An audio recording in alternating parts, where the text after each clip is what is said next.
BBS third year तथा MBS third semester अंतर्गत taxation subject को रेसिडेंशियल स्टाटस भन्ने च्याप्टरमा छौँ हामी र यो रेसिडेन्शियल स्टाटस च्याप्टरका हामी केही रुलहरू र केही प्रोभिजनहरू हामी अघिल्लो क्लासमा लेखिसकेका थियौँ र मैले अघिल्लो क्लासमा पनि भनेको थिएँ रेसिडेन्शियल स्टाटसमा पनि हामी ट्याक्सेबल स्टेटमेन्टहरू क्याल्कुलेसन ट्याक्सेबल इन्कमहरू क्याल्कुलेसन गर्नुपर्छ र ट्याक्सेबल इन्कम क्याल्कुलेसन गर्ने बेलामा अघिल्ला च्याप्टरमा जस्तो इम्प्लोइमेन्ट च्याप्टरमा बिजनेस च्याप्टरमा र इन्भेस्टमेन्ट च्याप्टरमा जसरी हामी ट्याक्सेबल इन्कम क्याल्कुलेसन गरेका थियौँ त्यसै गरेर हामी रेसिडेन्शियल स्टाटस च्याप्टरमा पनि हामी ट्याक्सेबल इन्कम क्याल्कुलेसन गर्नुपर्ने हुन्छ। तसर्थ मैले चाहिँ सबै च्याप्टरमा एउटै किसिमले ट्याक्सेबल इन्कम क्याल्कुलेसन गर्नुपर्ने हुनाले यो च्याप्टरको लागि अलग्गै मैले ट्याक्सेबल इन्कम क्याल्कुलेसन गर्ने फर्मेट चाहिँ लेखेको छैन। आजको क्लासमा म यहाँहरूसँग रेसिडेन्शियल स्टाटससँग सम्बन्धित एउटा इक्जाम्पल लिएर क्वेसन लिएर उपस्थित भएको छु र उक्त क्वेसनको सल्युसन आजको क्लासमा हामी गर्नेछौँ। यो क्वेसनमा पहिले त क्वेसनको मोडालिटी सरसर्ती हेरौँ हैन। म क्वेसनको बारेमा भन्छु। मिस्टर शर्मा भनेर एउटा इन्डिभिजुअलको नाम छ। An officer in government of Nepal service भनेर छ। नेपाल सरकारको अफिसर रहेछ। नेपाल सरकारको अफिसर रहेछ भने यस्तो इन्डिभिजुअल अब विदेशमा पोस्टिङ भएको भए पनि विदेशमा बसोबास गरेको भए पनि नेपालमा एक दिन पनि बसोबास नगरेको भए पनि उसलाई हामी रेसिडेन्ट व्यक्ति नै भन्छौँ हैन। तसर्थ हामी यो माथिको यो गभर्मेन्ट अफिसर हो भन्ने सेन्टेन्सबाट नै हामी रेसिडेन्शियल स्टाटस के छ त भनेर हामी लेख्नुपर्ने हुन्छ है। अनि was appointed as permanent representative of Nepal to USA. युएसएको लागि नेपालबाट चाहिँ के भएको रहेछ एपोइन्ट भएको रहेछ। अनि he left Nepal on 1 Ashwin of the previous year. अघिल्लो वर्षको अश्विनमा चाहिँ उनले नेपाल छोडे अरे। On which date he was automatically terminated from his present post. उनको चाहिँ प्रेजेन्ट पोस्ट जुन थियो त्यो चाहिँ छोड्नु पर्यो अर्थात् टर्मिनेट भयो। अनि he was drawing ₹12,000 per month as salary while he was in Nepal. जब उनी नेपालमा थिए तब चाहिँ उनले 12,000 को दरले चाहिँ उनले स्यालेरी ड्रइङ गर्थे अरे। अनि he is paid there $10,000 as his foreign अलाउन्सको रूपमा चाहिँ उनले $10,000 प्राप्त गरे।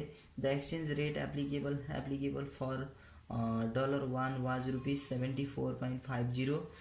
ही stayed there till the end of previous fiscal year. अघिल्लो फिस्कल इयरसम्म चाहिँ उनी बसेका थिए अरे हैन। अनि he is now drawing ₹15,000 per month as his salary. र उनले चाहिँ आफ्नो स्यालेरीको रूपमा चाहिँ त्यति प्राप्त गरेका छन् भन्ने कुरा 15,000 चाहिँ प्राप्त गर्छन् भन्ने कुरा इन्फर्मेसन दिएको छ। अब यसैलाई आधार मानेर हामी सबभन्दा सुरुमा त ए नम्बरको रिक्वायरमेन्टमा हामीलाई हिज रेसिडेन्शियल स्टाटस भनेको छ। रेसिडेन्शियल स्टाटस हामी यहाँ लेख्नुपर्ने हुन्छ हैन। ए नम्बरको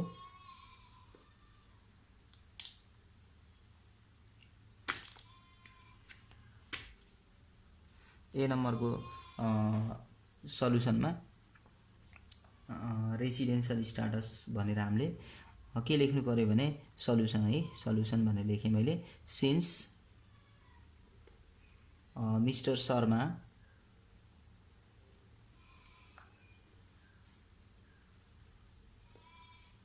इज एन इम्प्लोइ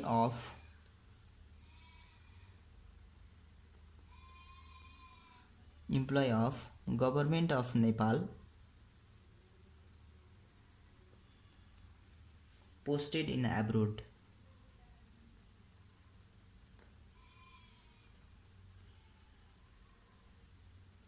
विदेशमा खटाइएको छ हैन। तसर्थ उनी नेपालमा नबसे पनि उनलाई चाहिँ abroad so his residential status is resident भनेर यसरी हामी चाहिँ रेसिडेन्सियल स्ट्याटस पहिले हामी लेख्छौँ अनि बल्ल हामी के गर्छौँ त भन्दा ट्याक्सेबल इन्कम क्याल्कुलेसन गर्नेतर्फ लाग्छौँ। अब हामीलाई सेकेन्डमा बी नम्बरको सल्युसनमा हामीलाई के सोधेको छ भने ट्याक्सेबल इन्कम क्याल्कुलेसन गर्नुस् भनेको छ। बी नम्बरको solution calculation of taxable income. अब ट्याक्सेबल इन्कम क्याल्कुलेसन गर्दैछौँ अफ मिस्टर शर्मा। अब यो प्रिभियस इयरकै हो हैन। अनि यो क्याल्कुलेसन गर्ने बेलामा पर्टिकुलर भनेर हामी यो फर्मेटमा लेखेँ मैले अनि आरएस यहाँ लेखेँ। अब यहाँ हामी के विचार गरौँ भने उनी कहिले नेपालबाट चाहिँ रिटायर भए के अरे टर्मिनेटेड भए आफ्नो पोस्टबाट टर्मिनेटेड भएर विदेशको लागि खटिए त त्यो हामी यहाँ स्यालेरी लेख्ने बेलामा चाहिँ त्यही अनुसार देखाउनु पर्ने हुन्छ। जस्तो मैले यहाँनिर एनुअल स्यालेरी भनेर लेखेँ हैन। फर्स्ट अश्विनमा उनले नेपाल छोडेका थिए जस्तो यहाँ भन्दैछ he left Nepal on first Ashwin भनेको छ। फर्स्ट अश्विनमा उनले नेपाल छोडेका थिए भने त्यतिन्जेल उनले नेपालमा काम गरे भन्नुको अर्थ श्रावण र भाद्र हैन। इन्कम इयर बिगिनिङको श्रावण र भाद्र 2 महिना चाहिँ उनले पुरानै तलबमा 2 मन्थ इन्टु 12,000 चाहिँ उनले ड्रइङ गर्थे भने 12,000 गर्यौं प्लस त्यसपछि फेरि जति पिरियड उनी चाहिँ विदेश बसे त्यति पिरियडको लागि उनले फेरि 15,000 स्यालेरी अर्न गरेका छन्। तसर्थ हामी के गर्ने भयो भने 15 कति 2 मन्थ भनेपछि 10 मन्थ रिमेनिङ भयो। 10 मन्थको लागि 15,000 यो हामी यसरी मल्टिप्लाई गरेर यो दुईटालाई टोटल गरेर यहाँ देखाउनुपर्छ। यो 24,000 भयो, यो चाहिँ 1,50,000 1,50,000 र 24,000 भनेको 1,74,000 आयो। अनि त्यसै गरेर हामी गभर्नमेन्ट अफिसर हो भने त दशैं अलाउन्स क्वेसनले नभने पनि देखाउनुपर्छ। प्रोभिडेन्ट फन्डहरू हैन कन्ट्रिब्युसन टु प्रोभिडेन्ट फन्डहरू देखाउनुपर्छ। तसर्थ मैले यहाँनिर दशैं अलाउन्स भनेर लेखेँ। अनि दशैं अलाउन्स भनेको चाहिँ 1 मन्थ स्यालेरी हुन्छ हैन। त्यसो भने दशैं कुन पिरियडमा यो 12,000 हुँदा भयो या त 15,000 उनी नेपालमै रहँदा दशैं थियो या त उनी विदेश गइसकेपछि दशैं पर्यो भन्ने कुरामा भर पर्छ हैन। उनी यहाँ असोज महिनाको सुरुमा गए भन्नुको अर्थ भाद्र महिनासम्ममा दशैं पर्दैन। तसर्थ हामी असोज भन्दा पछाडि उनले जति तलब पाउँछन् त्यति नै बराबर चाहिँ दशैं खर्च हुन्छ भनेर 15,000 लाई राख्नुपर्ने हुन्छ। तसर्थ यहाँनिर दशैं अलाउन्स भनेर 15,000 लेख्यौं। त्यस्तै contribution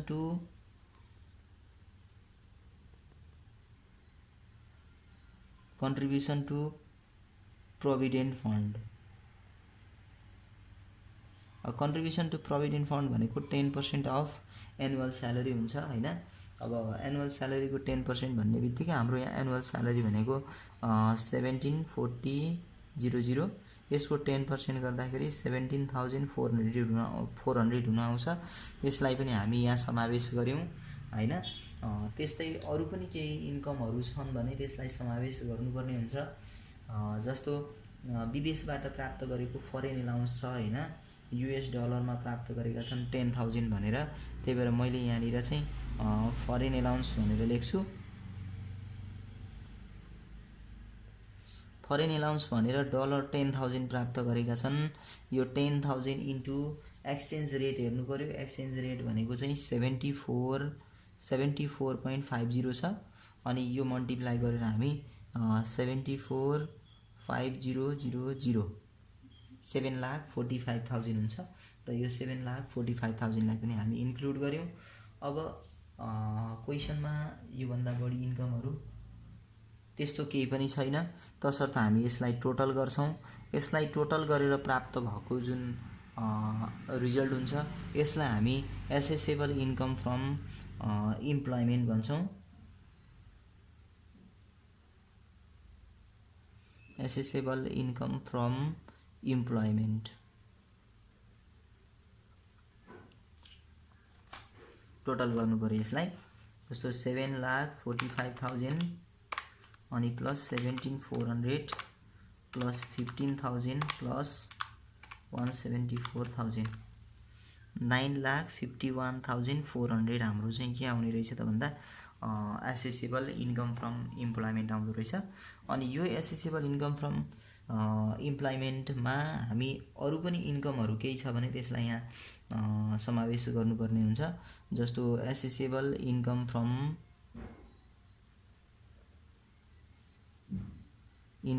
business, accessible income from business if any केही पनि छैन अहिले क्वेसनमा हैन। अनि त्यस्तै चाहिँ इन्भेस्टमेन्टको कुरा पनि अहिले क्वेसनमा केही पनि छैन, तसर्थ यसलाई जोड्यौँ भने यो 95,14,00 भनेको हाम्रो चाहिँ के आउने भयो, टोटल एसेसेबल इन्कम आउँछ।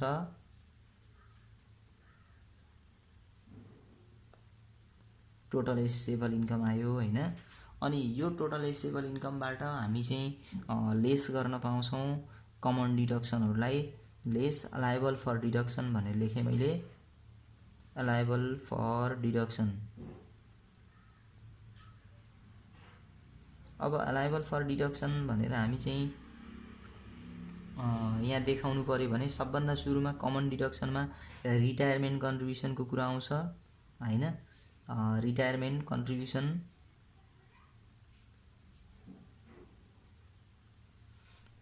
कन्ट्रिब्युसन क्याल्कुलेसन गर्नु पर्यो भने हामी यसको लिमिटतर्फ जानु पर्यो।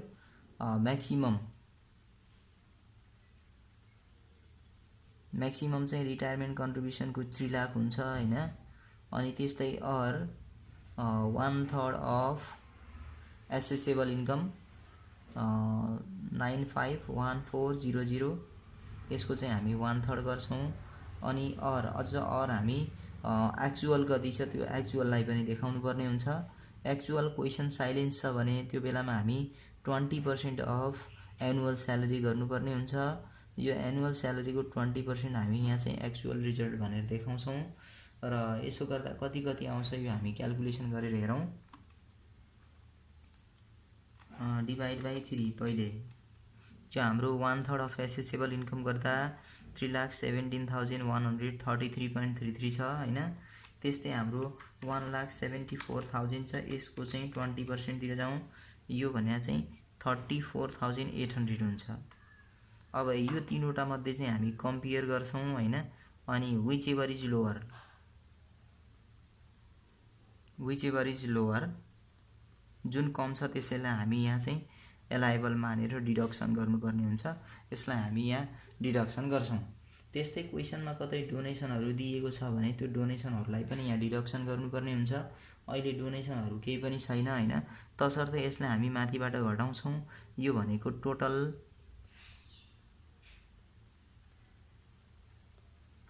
ट्याक्सेबल इन्कम आउँछ। अनि यो टोटल ट्याक्सेबल इन्कम पहिले हामी माथिबाट घटाएर निकालौँ, माइनस 95,14,00 यसबाट घटाउँदा हाम्रो चाहिँ 916600 आउँदो रहेछ हैन। अब यो रिजल्टबाट अदर एक्जाम्सन्सहरू केही छ भने त्यो एक्जाम्सन्सहरूलाई चाहिँ हामी यहाँबाट घटाउनु पर्ने हुन्छ। यो टोटल ट्याक्सेबल इन्कमबाट लेस गरौँ अदर एक्जाम्सन्स। यदि नन रेसिडेन्ट इन्डिभिजुअल हुन्थ्यो भने वा यो नन रेसिडेन्टको केस हुन्थ्यो भने त्यति बेला चाहिँ हामी के गर्थ्यौँ त भन्दा यो अदर एक्जाम्सन्सहरू डिडक्सन गर्न पाइँदैन थियो हैन। अदर एक्जाम्सन चाहिँ एलाउड गरिँदैन डिडक्सन गर्नका लागि। त्यस्तै हामी यो अदर एक्जाम्सनमा के गर्ने भयो भने अब यहाँ एक्जाम्सन्सहरू केही छ भने त्यसलाई घटाउनु पर्ने हुन्छ। जस्तो फरेन एलाउन्स जुन अघि प्राप्त भएको थियो त्यो फरेन एलाउन्सको चाहिँ हामी 75% चाहिँ फरेन एलाउन्स एक्जाम्सन पाउँछौँ हैन। तसर्थ फरेन एलाउन्स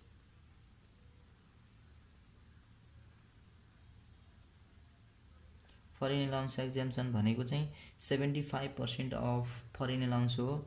अघि फरेन एलाउन्स 7,45,000 प्राप्त भएको थियो। यो 7,45,000 को हामी 75% गर्छौँ हैन। 7,45,000 यसको हामी 75% गरेर यहाँबाट लेस गर्नुपर्ने हुन्छ। यो भनेको चाहिँ 5,58,700 750 यो रकम चाहिँ हामी यहाँबाट लेस गरेर डिडक्सन गरेर जति प्राप्त हुन्छ यो प्राप्त भएको रिजल्टलाई नै हामी के भन्छौँ त भन्दा ट्याक्सेबल इन्कम भन्नुपर्ने हुन्छ। अदर एक्जाम्सन अरू एक्जाम्सनहरू केही पनि छैन, जस्तो एलआइपी एसआइपीहरूका कुराहरू केही पनि छैन क्वेसनमा, तसर्थ हामी यहाँबाट डिडक्सन गर्न सकेनौँ। ट्याक्सेबल इन्कम भनेर अब कति प्राप्त हुन्छ त त्यसलाई घटाएर हेरौँ होइन। -916 अनि 600 यो गर्दाखेरि हाम्रो चाहिँ कति आउने रहेछ त भन्दा 3,57,850 यो हाम्रो चाहिँ के आउने भयो त भन्दा ट्याक्सेबल इन्कम भनेर त्यति प्राप्त भयो। अब यो ट्याक्सेबल इन्कमका आधारमा हामीलाई थर्ड रिक्वायरमेन्टमा हामीलाई ट्याक्सेबल इन्कम पनि क्याल्कुलेसन गर्न भनेको छ, तसर्थ हामी थर्ड नम्बर सी नम्बरको रिक्वायरमेन्टको सल्युसनतिर लागौँ। यसमा चाहिँ क्याल्कुलेसन अफ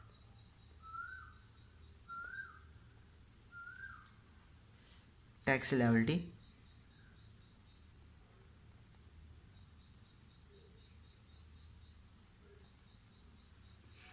र ट्याक्स लायबिलिटी क्याल्कुलेसन गर्दा र इन्डिभिजुअलको केसमा हामी के गर्छौँ भने अप टु लिमिटको आधारमा ट्याक्स क्याल्कुलेसन गर्नुपर्छ। यदि यो इन्डिभिजुअल चाहिँ नन रेसिडेन्ट भएको भए नन रेसिडेन्टको केसमा पनि हामी जति ट्याक्सेबल इन्कम आउँछ त्यसको डाइरेक्ट 25% चार्ज गरेर हामी ट्याक्स लायबिलिटी निकाल्न सक्थ्यौँ। तर अहिलेको केसमा त्यस्तो भएन, तसर्थ अप टु 3,50,000 हामी चाहिँ सिङ्गल एजुम गऱ्यौँ। यो सिङ्गल एजुम गर्दा 3,50,000 सम्मको लागि चाहिँ 1% लाग्छ होइन। तसर्थ 1% किन लाग्दैछ भने अहिले हामीसँग इम्प्लोइमेन्ट इन्कम मात्रै छ। इम्प्लोइमेन्ट इन्कम भएको हुनाले 1% हामी 3,500 सोसियल सेक्युरिटी ट्याक्स पेमेन्ट गर्नुपऱ्यो, फी पेमेन्ट गर्नुपऱ्यो। त्यस्तै हाम्रो चाहिँ 3,50,000 भन्दा एबभ चाहिँ हामी नेक्स्ट गर्नुपर्ने हो। नेक्स्ट 1 लाख हुन्छ, तर हामीसँग चाहिँ 1 लाख पुग्दैन, तसर्थ हामी के गर्छौँ त भन्दा यहाँनिर ब्यालेन्स भनेर लेख्छौँ। ब्यालेन्समा हाम्रो जम्मा कति हुने हो भन्दा 7850 मात्रै हुने भयो। किन भन्दा 3,50,000 को त हामी 1% मात्रै ट्याक्स पेमेन्ट गऱ्यौँ। अब जुन बाँकी छ यो बाँकी बचेको फिगरको हामी 10% ट्याक्स पेमेन्ट गर्छौँ र यसको 10% गर्दा कति हुन्छ त भन्दा 785 हुन्छ। र अरू हामीसँग चाहिँ ट्याक्सेबल इन्कम रिमेनिङ छैन, तसर्थ हामीले यसलाई टोटल गर्छौँ र यो टोटल प्राप्त भएको रिजल्ट नै हाम्रो चाहिँ के हुन्छ भन्दा ट्याक्स पेएबल हुन्छ। यो दुईटालाई हामी जोडेर हेरौँ होइन, 4285 हुन्छ क्यारे। यो 4285 नै खास गरी ट्याक्स तिर्नुपर्ने रकम आयो, जस्तो 3,500 अनि प्लस 785 होइन, यो 4285 आयो। अन्त यसरी हामी चाहिँ क्याल्कुलेसन गऱ्यौँ। अब यो क्वेसन त्यति एक्स्ट्रा पनि थिएन। रेसिडेन्सियल स्टाटसको चाहिँ हामी क्वेसनहरू सल्युसन गर्ने बेलामा यसरी नै नर्मल तरिकाले सल्युसन गर्न सकिन्छ होइन। जसलाई ट्याक्सेबल इन्कम क्याल्कुलेसन गर्ने कन्सेप्ट छ र रेसिडेन्ट र नन रेसिडेन्ट कुन हो त भनेर छुट्याउने आधारहरू राम्ररी थाहा छ उहाँहरूलाई भने रेसिडेन्सियल स्टाटससँग सम्बन्धित प्रब्लमहरू सल्युसन गर्न अप्ठ्यारो हुँदैन होइन। तसर्थ आजको क्लासमा मैले यहाँहरूलाई एउटा रेसिडेन्सियल स्टाटससँग सम्बन्धित इक्जाम्पल राखेँ। आउँदो क्लासमा पनि म यस्तै इक्जाम्पल लिएर उपस्थित हुने नै छु। तबसम्मका लागि यहाँहरूसँगबाट बिदा हुन्छु। हस्त नमस्ते।